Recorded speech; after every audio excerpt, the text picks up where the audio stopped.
So I want to start with the question. When you think of Christmas and the birth of Jesus, what comes to your mind? Do you think of a barn? A baby lying in a wooden manger, filled with beautiful yellow straw? Are Joseph and Mary all alone, except with some angels watching, maybe? This is the common picture that we have, right? At least for most of my life, this is the most common image that I have of Christmas. We see this everywhere, in Christmas movies and nativity scenes, in art, in picture Bibles, and in coloring books. But is this an accurate picture of how the Bible describes the birth of Jesus? And quite frankly, does it matter? Does it really matter? Are the cultural assumptions that we have about the birth of Jesus, are they actually obscuring the message of the gospel? Is it obscuring the way that we actually can think about God and the way that we worship him? The reason I'm asking the question is not because I want to be the Grinch who stole Christmas on Saturday. That is not why I'm asking the question, but because these assumptions are ones that do not get questioned in light of Scripture. There are many unquestioned assumptions that we all carry with us to the text. And the challenge is to question them and to recognize where our assumptions are and to put them to the test. None of us are immune to this. This is just part of being human and part of the challenge of living in a time 2,000 years removed from the original context. And so the traditional understanding of the story of the Nativity is that just as Joseph and Mary are walking into Bethlehem, and it's always at nighttime, Mary suddenly goes into labor. She's having contractions. And Joseph desperately is looking for a room at the local hotel. But they are rejected by a cranky innkeeper. They had no place to go, only to settle for some stable, a barn, or a cave outside of town. And they give birth to Jesus all alone, with a few farm animals to serve as company. And so here are the assumptions that lie in the background of the traditional way of understanding the Christmas story. Number one, Mary went into labor the same night that they showed up in Bethlehem. That's the first assumption. The second assumption is there's a no vacancy sign hanging on the door of the hotel. And thirdly, they ended up in a barn or a cave. There's different traditions throughout history. Some emphasize the stable, a barn, and others emphasize the cave. And lastly, they were isolated and all alone. Where does this all come from? And honestly, in the book of Luke, in chapter 2, verse 7, there's actually very little details for us to actually go on. But here is the verse that we are all familiar with. It's in Luke 2, verse 7, and I'm showing you the King James Version for a reason, and I'll get to other translations. But here's what Luke 2, verse 7 says. And she brought forth her firstborn son, and wrapped him in swaddling clothes, and laid him in a manger, because there was no room for them in the inn. But, so from this we know that Jesus was born. That's the first thing that we know. And secondly, he was wrapped in swaddling clothes, and he was laid in a manger. And the reason that he was laid in the manger is because there was no room in the inn. What exactly is the manger? What exactly is the inn?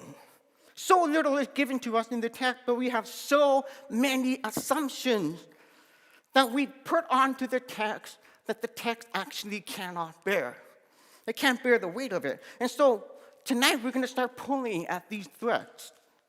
And some of us might find that uncomfortable. But I promise you, it is worth pulling these threads because we are going to find out that the actual story that is rooted in the context that is 2,000 years removed is actually a more beautiful and more wholesome Christmas story. So the first question that we have to ask is this: why were Joseph and Mary even going to Bethlehem? That's the first question. And to answer the question, we actually need to go back to verse 1. And here's what Luke says in verse 1. In those days, Caesar Augustus issued a decree that a census should be taken of the entire Roman world. And then verse 2 explains a little bit of that. But then verse 3 says, and everyone went to their town to register. Okay, so from this we know that there was a census that was decreed by Caesar Augustus, which required Joseph to go back to his hometown. Okay, so that's the first thing. Now, Luke goes on. He says this: so Joseph also went out from the town of Nazareth to Galilee, to Judea, to Bethlehem, to the town of David, because he belonged to the house and the line of David. He went there to register with Mary, who was pledged to be married to him and was expecting a child. Where was Joseph from? From Bethlehem. It was his hometown. And here we should stop and recognize a few clues that are kind of buried in the text. First of all, the entire Roman world.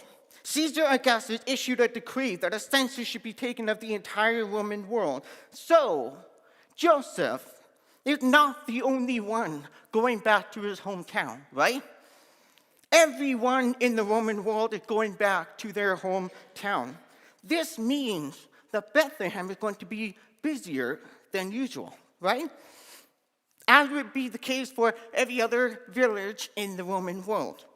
Bethlehem is a small village in the upper region of Judea. And there are scholars and theologians who would suggest that there's actually maybe only 300 people living in Bethlehem at that time. A very small town. And everyone who considered Bethlehem their hometown is going there, not just Joseph.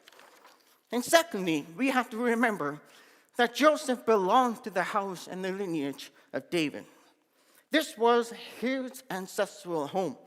Joseph was from the very lineage of David.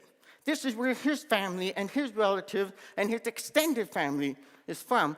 And lastly, there is a culture of hospitality and honor. This is something for us as Western that we find actually difficult to understand. But in the Middle Eastern context, there is hospitality and honor. To deny hospitality to your fellow Jew was seen as dishonorable. It was unacceptable. Hospitality was part of the very fabric of their society. And we still see this today in the Middle East. My uncle, Loewen, has been a missionary for as long as I can remember in the Middle East to the Muslims. And he would testify to this. And there's also another man by the name of Kenneth Bailey. And I'm just going to stop there and say that this book, Jesus Through Middle Eastern Eyes, is actually a phenomenal resource. Kenneth Bailey, who passed away in 2016, he does a beautiful job at showing us what the actual context is. And he speaks from his own experience living among the Middle Eastern people. And here's what he said about hospitality and honor. He says this: my 30-year experience with villagers in the Middle East is that the intensity of honor shown to the passing guest is still very much in force, especially when it is a returning son of the village who is seeking shelter. We have observed cases where a complete village had turned out in a great celebration to greet a young man who has suddenly arrived unannounced in the village, which his grandfather had left many years before. And so in that culture, you had a rich sense of hospitality. In fact, not far from Bethlehem, I need to back up. So why does this matter? The reason that this matters is because Joseph would have most likely been welcomed into Bethlehem. He would have been respected, highly respected and welcomed. And this immediately challenges one of the traditional assumptions. one of the misconceptions that we have when we think about the Christmas story, and that's this. Joseph and Mary could not find any lodging when arriving in Bethlehem, so they were forced to go it alone in a barn or a cave. Culturally, it is inconceivable. It is unacceptable. It is quite impossible when you consider that Bethlehem was a small village and that Joseph would have had many family members there. In fact, as I was trying to say before, that not far from Bethlehem, Mary's cousin Elizabeth is one who accommodated Mary for the majority of her pregnancy. And so if Joseph had difficulty finding room, a space in Bethlehem, why couldn't he have just gone to Elizabeth's place, which is actually only a few miles away? It is more likely that Joseph came to the town that he was from, where his relatives are from, and they welcomed him with open arms. And we'll come back to that briefly. But Luke, he continues in verse 6. While they were there, another clue. While they were there, the time came for the baby to be born, and she gave birth to her firstborn, a son. She wrapped him in cloths and placed him in a manger because there was no room in the inn. Okay, so now this is interesting stuff. Because we know from the very words of Luke that Joseph and Mary were in Bethlehem for a while already. Have you ever seen that before? They have been in Bethlehem already for a while. The idea that Mary went into labor as soon as they arrived in Bethlehem is not something that we can actually find in the text. They have been in Bethlehem for some time already. So where were they staying? Most likely, based on what we know, and we'll come back to this in a bit, they were probably staying at a family member's house.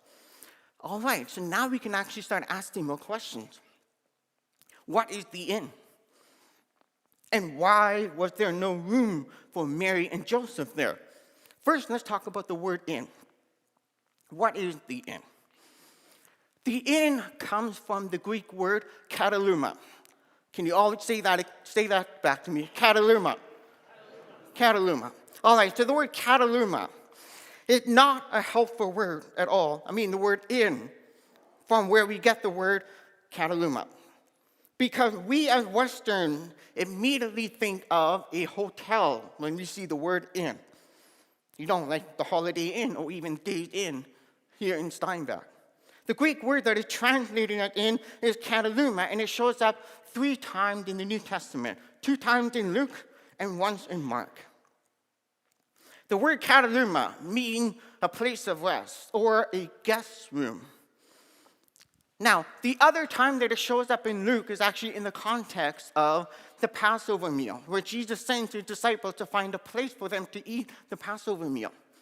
And he says this in Luke 22, verse 10, "As you enter the city, a man carrying a jar of water will meet you.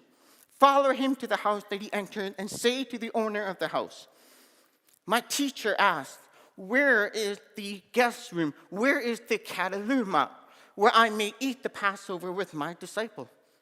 Interesting. And so the same place that Jesus was denied because there was no room in there, it's the same place that Jesus had the Last Supper with his disciple. Interesting.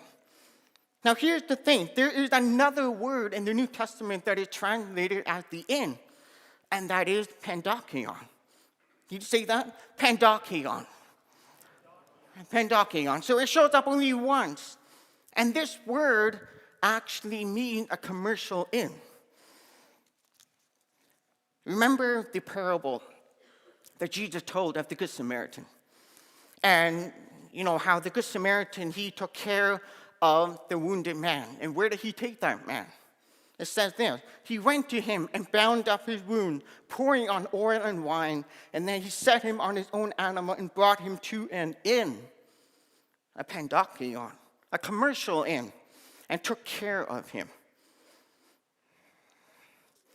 Which is very interesting because in our older translation, they have chosen to interpret pandokion and kataluma as the same word as inn, which is very unhelpful for us. because we can't see the difference, and it revealed a westernized reading of the text. And this is why many of our newer translations are now starting to use different words. Here's an example. We have the NIV, which is the translation that we read here by far the most often. She wrapped him in cloths and placed him in a manger because there was no room there was no guest room available for them. Okay, so that's the NIV.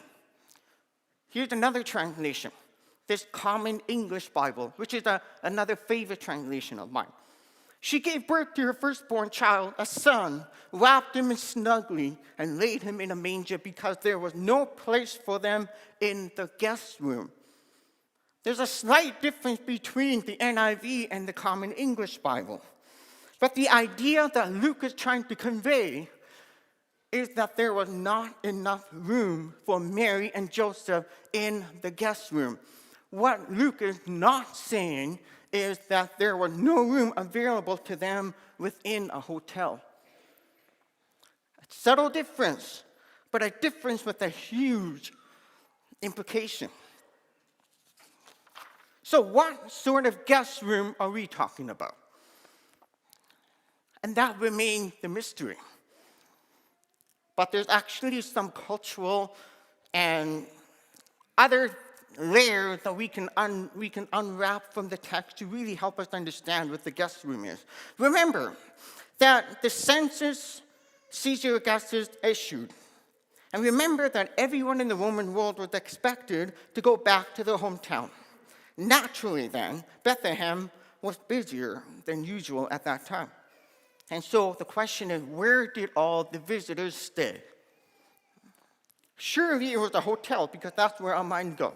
Surely it must have been a hotel. I mean, in Steinbach, if you have a whole bunch of extra people, where do they go? They go to the Days Inn. So surely there must be a hotel in Bethlehem. Well, remember that Bethlehem is actually a small village in the upper region of Judea. Commercial inns did not likely exist in the small village of Bethlehem, because commercial inns were usually found along main roads, a main Roman road. And we don't actually have any evidence of a main road going through Bethlehem. And besides, commercial inn, if you do a research on the commercial inn, it has a bad reputation.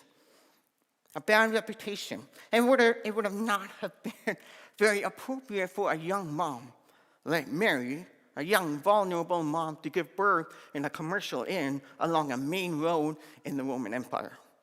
Okay, so it wasn't a commercial inn. And from history, we also know that at the culture of that time, when many people came to your city, you entertained them where? In your own home. You see this in the feast, different feasts in Jerusalem. People entertain them, extra people in their home. This is a common and ordinary cultural way of living. People welcomed each other into their homes. And so let's talk about what a home might have looked like in first century Palestine. And here's where it gets really interesting.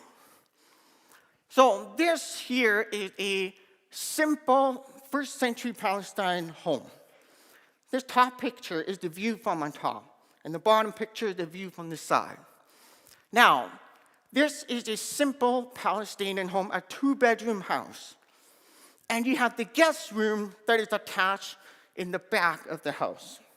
That is where the guest room is. Now, there's evidence of a guest room that would have been on the second floor of a common Palestinian home.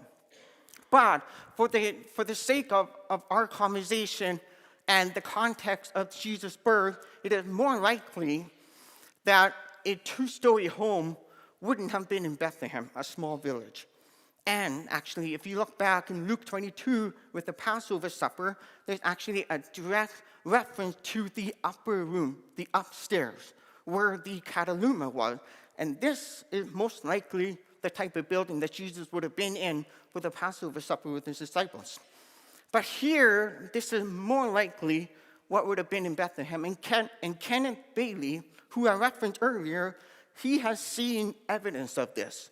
in Israel, in Lebanon, in the surrounding area.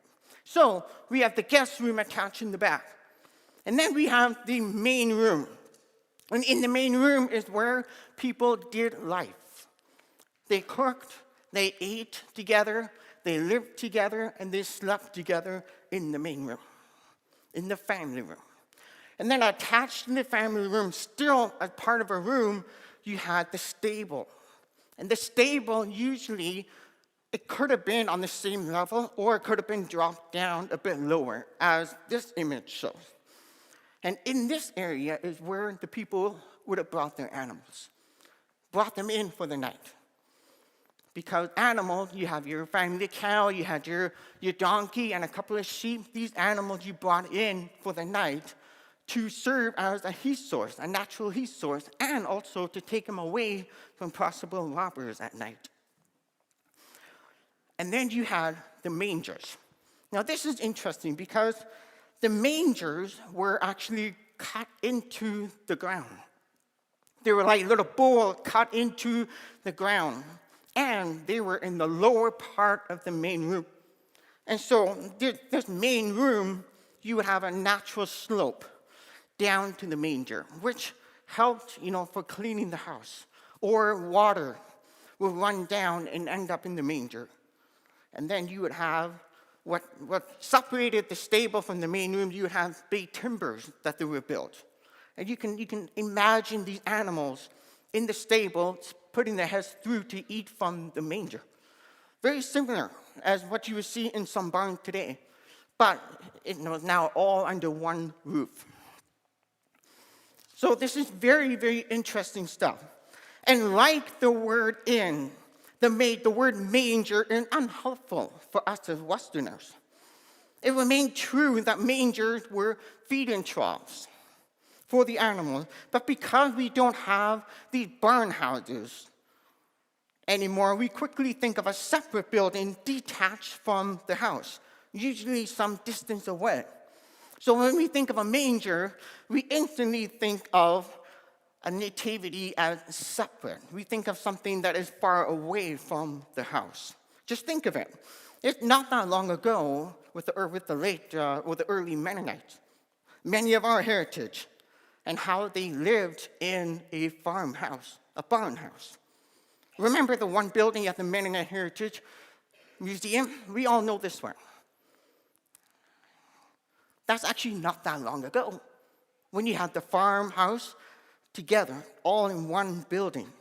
And it is our Western culture of capitalism that has steadily widened the gap between the house and the barn, where it has been for the majority of history under the same roof. This is stuff that we have easily forgotten. And so these type of buildings helped us understand the context of the birth of Christ. And we actually see examples of this in the Old Testament as well, and the New Testament. Let me show you some of these examples, and you're going to find them to actually really help you visualize this building.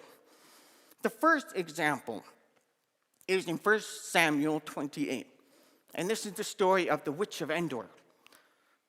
We all know this story. King Saul, he goes to the witch of Endor to consult about, future and his own fate. And after their time together, the witch or the woman, she offered to make the king a meal. And he rejected it, but she persisted, and eventually he gave in. And this is what it says. The woman had a fattened calf, in the house. And she quickly butchered it.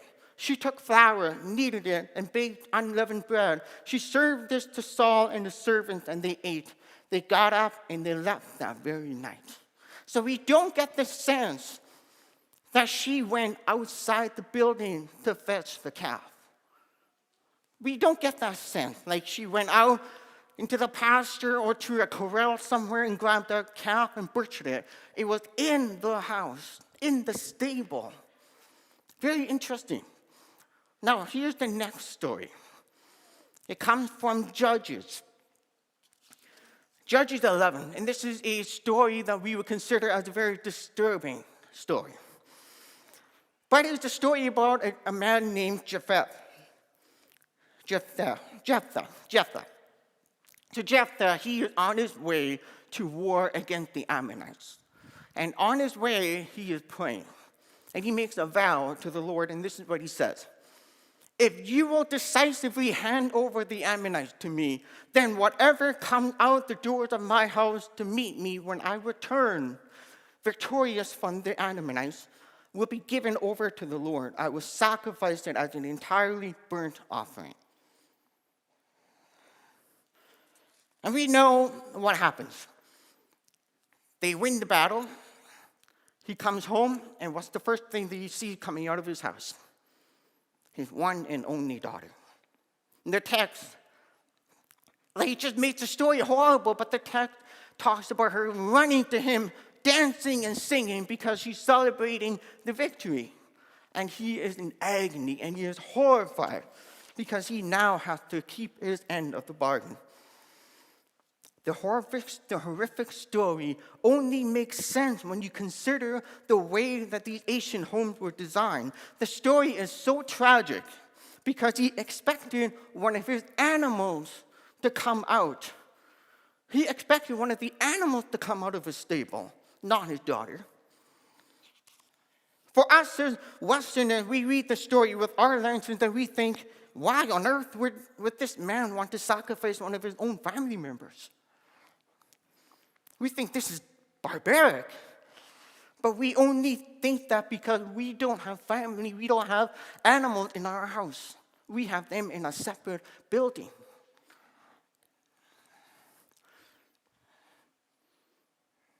And so I can show you other examples in the New Testament. But we don't have time to look at those. But I think we get a good idea of the setup of these homes. But here's what we know so far.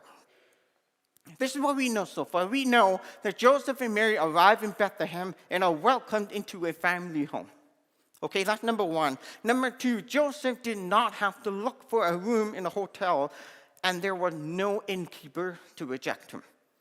And number three, they likely stayed in Bethlehem for a while, days or weeks, because we know that she was highly pregnant.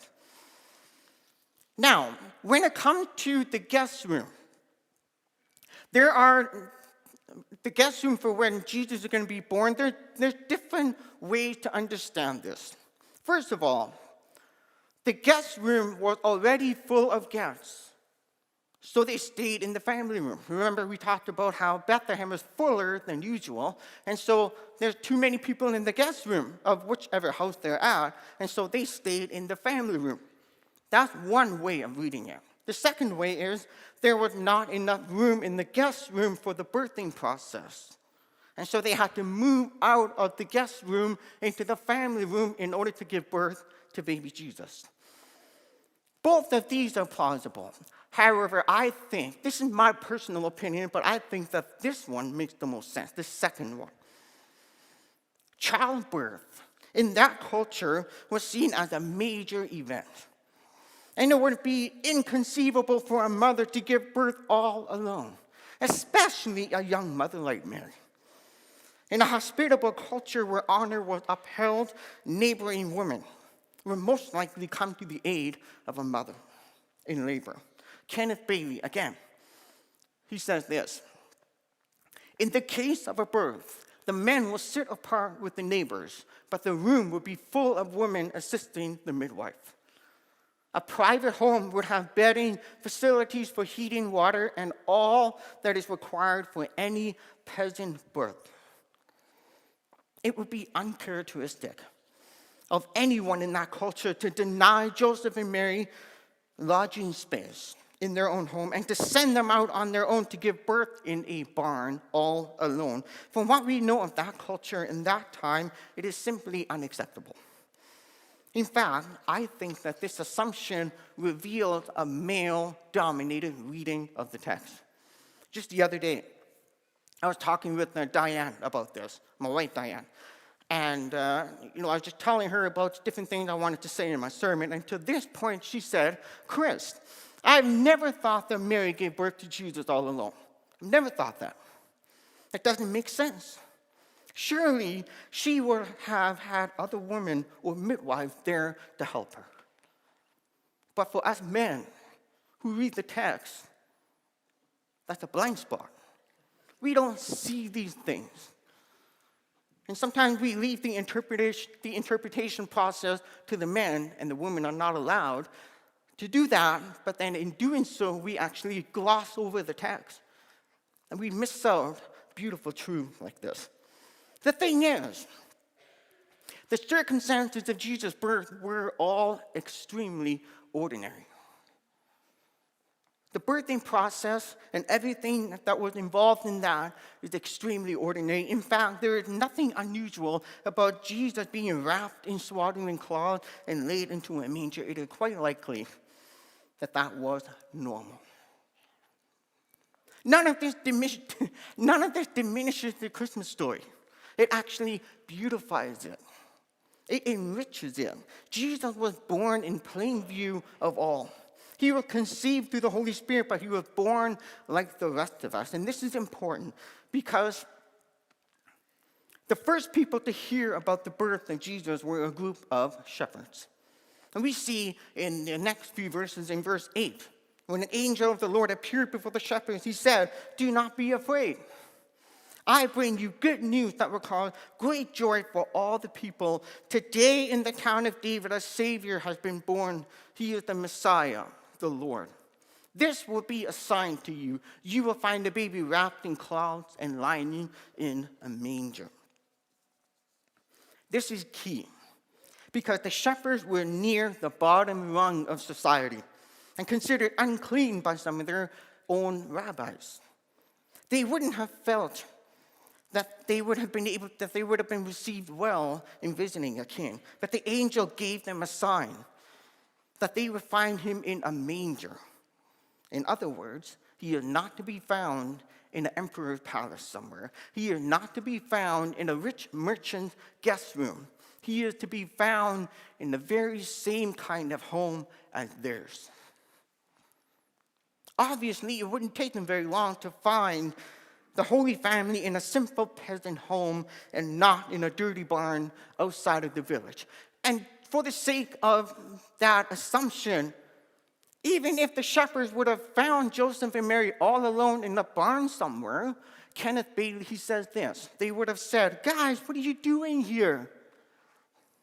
Come with us. Our woman will take care of you." And then they would have probably taken them to their home. There is so much ordinariness to the story of Jesus and his birth. And it is beautiful. It is still miraculous. It is still divine. Come on, it's a story about God becoming human. But sometimes, and I want to say that carefully as I can, sometimes we overemphasize and we focus in on the divine and the miraculous, and we lose sight of the ordinariness and the simplicity of the birth of Christ. They are both true. So what does this matter? What difference does this even make? Two thoughts. Number one, God steps into the ordinary human story. He stepped into our story not to upend it, but to become part of it. From the moment that Joseph and Mary entered into Bethlehem to the shepherds finding Jesus in the manger, there is a real ordinariness that is profound and speaks to God's intense love for his creation and for his creatures. The author of Hebrews, he speaks to this. Hebrews 2, verse 14. Because God's children are human beings, because they are human beings, made of flesh and blood, the Son also became flesh and blood. For only as a human being could he die, and only by dying could he break the power of the devil who had the power of death. And only in this way could he set free all who have lived their lives as slaves to the fear of dying. Jesus came to us. He came to us. He meets us where we're at, and he identifies with us in every single way. Jesus meets you where you're at. He entered into your space.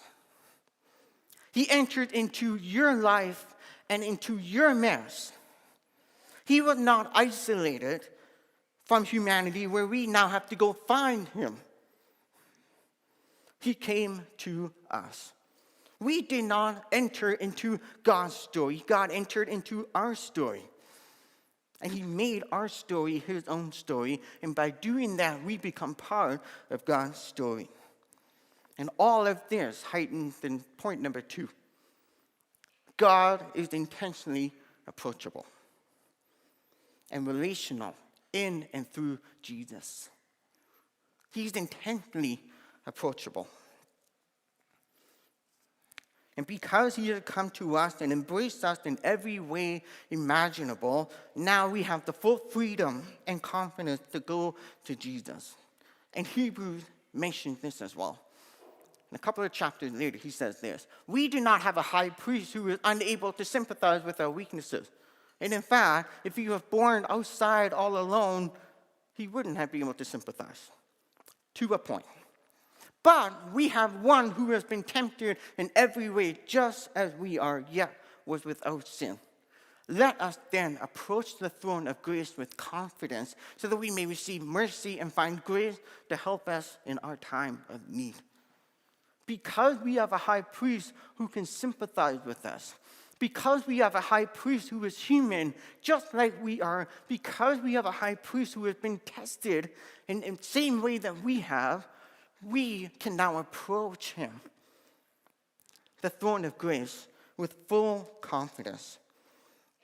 And because Jesus entered into our life, into our mess, and he identified with our every human need, we can cast all of our burdens and anxieties upon him because he truly cares for us. Isn't that beautiful? Let me just close this time in prayer. God, thank you for Christmas. Thank you that we often get the Christmas story wrong. And sometimes it can be shocking in the ways that we have gotten it wrong. And this doesn't mean that we now have it all right. But we are able to look at the story of Christmas with fresh eyes and to see the ways that you have identified with us. You have met our every need. You have become one of us. And in doing so, we can now approach you with confidence, knowing that you truly do hear our cries. You truly do empathize with us. And God, I pray that as we go into the Christmas season, that we would just keep this in our minds and our hearts. We love you, Jesus. We pray this in your name. Amen.